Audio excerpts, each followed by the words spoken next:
I'm Dan Fitzpatrick at realmoney.com. Every night we watch the same shows, Fast Money and Mad Money, and we want to use those ideas to grow our money. Well, good trading takes more than just writing down the tickers you see on TV every night and punching the buy button the next morning. I can help you know when to buy these 3 stocks I saw on TV. Today let's look at Domino's Pizza, Wynn Resorts, and Apple. Yesterday, Cramer talked to the CEO of Domino's Pizza on Mad Money. Cramer likes the stock. I don't know if he likes the pizza or not, but he likes the stock. So let's look here. Daily chart, uptrend is pretty clear. Guess what? It's in the upper right-hand corner of the chart. We like this. But there's a problem with buying right now, and it's actually pretty simple. If you've been watching these videos for a while, then you know what my problem is. It's up at the top of the range. So even if we get a breakout to the upside here, you really got to be asking yourself, is the stock like never going to fall back into this box? And instead, will it just kind of keep running up here? In other words, is this the last chance you'll be ever able to have? I'll try to speak English. Is this the last chance you're going to have to buy the stock at this part of the box? Is it just going to not ever be in there again? I would say no. I think it is going to be in there again. But the uptrend, again, is pretty clear. You look at the weekly chart, little volatility squeeze. Bottom line is this. I think the stock should be bought, but I also think it should be bought on any kind of weakness. Now, what about Wynn Resorts? Okay, they're scheduled to announce earnings. That's always kind of dicey to, trade a company or buy a company before earnings. Compare Apple with Intuitive Surgical. So what are we going to do with Wynn? I think instead of trying to game earnings, you instead just have to look at levels, just kind of take a look and see what's been happening here. The stock had been in a nice uptrend. Now as I look at this, it looks to me like it's one big ol' top. Had a nice move here. This thing just looks like, here's a high. Great. Here's a higher high. Great. Lower high. Here's what's kind of turning out to be a neckline right here. Stock breaks below that level. Completion of the head and shoulder. Retest of that level. Fine.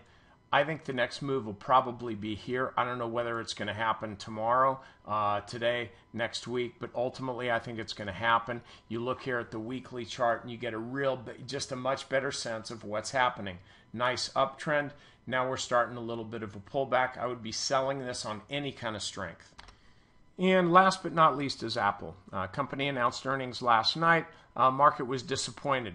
The stock closed down, or it actually was trading down below 400, about 395 or so, right in this general area. Is this a buy or a sell? Well, if we're just looking at the trading range, it's not a super compelling buy because really this is where support is.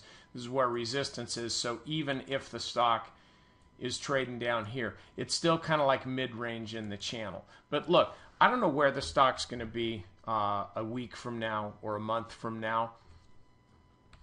You've got analysts on all sides of the stock. I got to remark, it's interesting. A lot of analysts yesterday, I noticed, upgraded the stock or raised their price targets before earnings because of the strong iPhone sales over the weekend. Of course, their clients are probably calling them today wondering what the heck they were doing, raising guidance before the company announced earnings. Like, do you really need to get into the stock before it announces earnings? It's always wildly gyrating. I think, frankly, these guys do it just to, to boost their own reputation.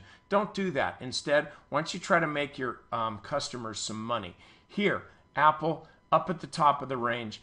We look at the weekly chart. Nothing wrong with the uptrend, but again, it's up at the top of the range. Here's what I'm going to be doing.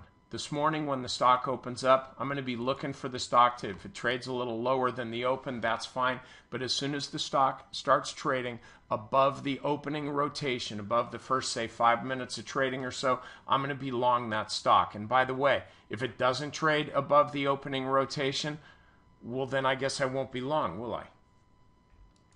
If you haven't done it already, go do it now. Get over to Real Money Pro and subscribe, okay? It's a new service. It's an awesome service. Lots of good trading ideas. Some of the best are in my articles, Fitbits. 5 charts in each article, 4 articles a week. What's that amount to? You do the math. It's about 80 charts a month. You got to be able to find a good trade in there somewhere. So get over there and check that out. Also, go over to my website, that's stockmarketmentor.com. Sign up for my email list. It's totally free, and I will send you 1 video a day with a charting idea that's designed to do 2 things. First of all, teach you how to fish for yourself. Second of all, maybe toss a fish on your hook every once in a while. Okay, I'm Dan Fitzpatrick, and I'll see you next time.